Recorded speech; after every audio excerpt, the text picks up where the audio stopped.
Saya membangun musola ini karena saya lihat warga masyarakatnya khusus Bagang Kota, pemuda-pemudi sudah mulai tumbuh dewasa. Saya bikin musola ini mungkin tadinya akhlaknya agama kurang. Mungkin dengan adanya musola ini saya bisa mengajak mereka, adik-adik saya bisa melaksanakan sholat.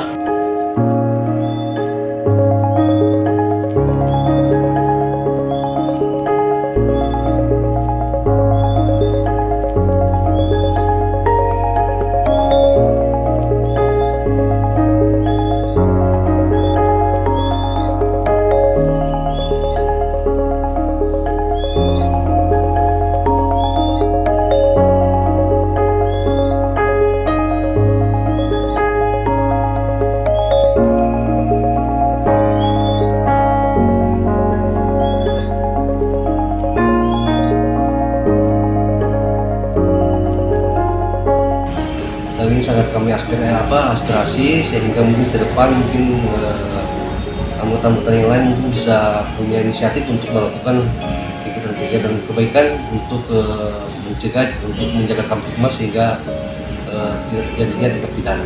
Terima kasih sudah nonton. Jangan lupa like, subscribe, dan share ya.